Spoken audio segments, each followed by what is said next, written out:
Ladies and gentlemen, welcome to the Predicted 23 for the clash against the Hawks.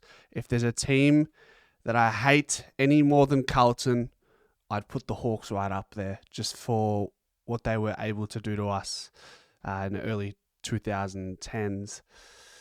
I just don't really like that. I just think there are a bunch of pop stars. Anyways, let's focus on us because we've got 5 potential big ins, with one obvious out being the Braz, who have already got to the side here. So we'll keep that in mind.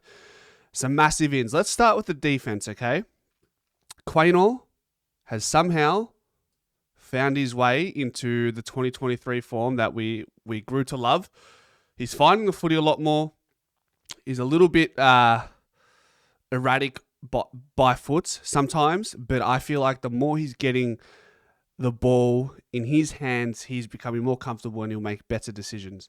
And he's intercepting the ball. In the last few games, at the very least, he's finding the ball both defensively and offensively.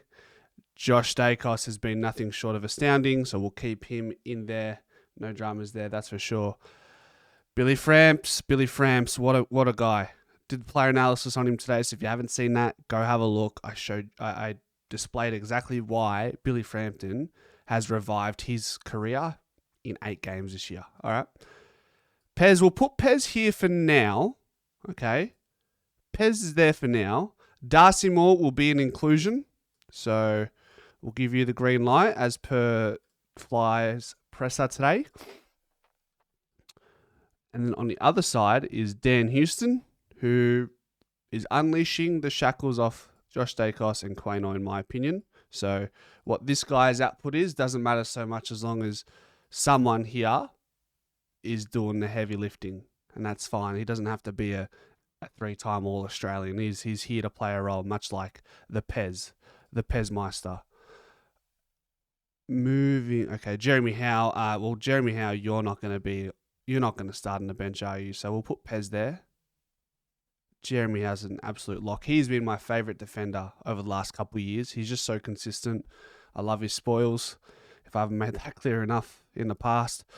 Okay, Ed Allen, it's time, son.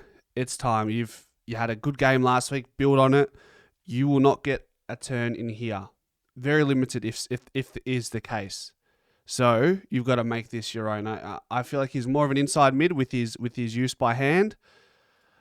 But he got through and he excelled in the wing position against North Melbourne, albeit, but it's a starting point, isn't it? On the other side, I think Sidey. I reckon this might be the time Sidey gets back in the middle. We'll put him on the bench anyways to start it off with. Does he start on the bench? We'll put him there for a second. Look, Crisp did play a little bit of midfield again against North, but with the ins, it gets difficult, and Crisp is Pendles is one of those welcoming ins that will bring in with open arms, and Sidey as well. We'll give him the big green lights. That's 3 ins already. Obviously Nick Dacos, and then the mid-season draftee from last year, who's been absolutely killing it in the middle. He's been thriving. He's growing out of the role that he was boxed into, and he's just become a star. I'm serious. He's that level. He's that guy. DC got towed up in the first half against Sherry, and then sort of held his own, whatever that means. Sherry's going to be the All-Australian ruckman. He'll be number 1. Right now, number 2 will be gone. Number 3, DC is right there. He's right there, but he's more of a more versatile ruckman than a Sherry, and DC's just missing that tap craft. It doesn't really have that. Maybe it doesn't have It's hard to understand. But anyways, all right. Forward line. Okay, so Bobby Hill. We'll go straight with Bobby Hill. Hopefully he's all good with his family reasons and whatever's going on behind the scenes. But it seems like he will be getting the green lights. That's 1, 2, 3, 4.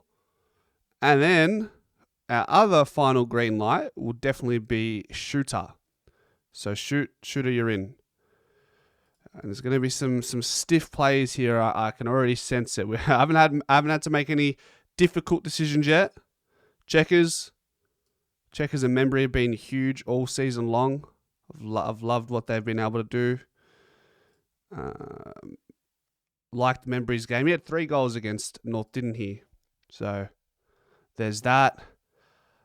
Billy Elliott, of course. We'll put Shooter up here for now. Billy starts deeper, even though he does push up into stoppages at times. And then McCreary was one of those more impressive players against North for 4 quarters. He had 14 touches, however many tackles. Thought his entry going inside 50 was really good. Hopefully he sees a little bit more of this, doesn't he? You know, that's what we're hoping for. All right. Who are the players in question? So I think Hayes, unfortunately, while he had a really positive game and a really good step towards where he needs to be, I just need to bring this forward. Give me 1 sec, guys. These little buggers need to go way down here. Let's go down. All right, there we go. Cool.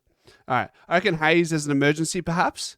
So they're playing on the Saturday, the VFL. So I think Hayes can afford to be an emergency. And if he doesn't get selected as a late inclusion, then he can play in the VFL the following day against Box Hill Hawks. Okay. So we're okay with that.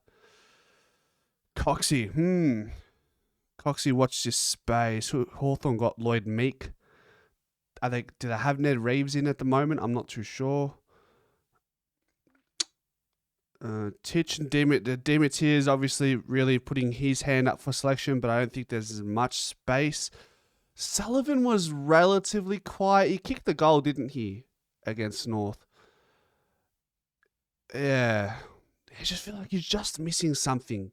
A little bit more input is what we're missing from Sullivan.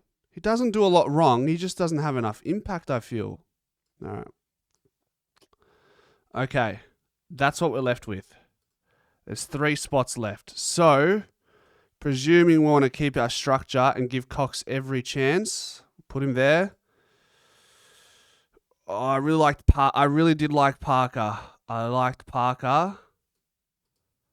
And, it's tough. It's tough, isn't it? Okay, so perhaps this. This is the play, I think. Sullivan. And then you go Sullivan, emergency, and Markov, emergency. Are we happy with that? 1, 2, 3, 4, 5 changes. The outs are all being emergencies, unfortunately. So have I done something here? Because that's 1, 2, 3 reds. Yeah, so let's go red, along with Bruzzy as well. Red. We've got 4 outs here, but I got 5 ins. 1, 2, 3, 4, 5. Somebody else. Yes. Yeah, okay. Lipinski or Parker. Lipinski. I feel like you have to honour Parker's good form.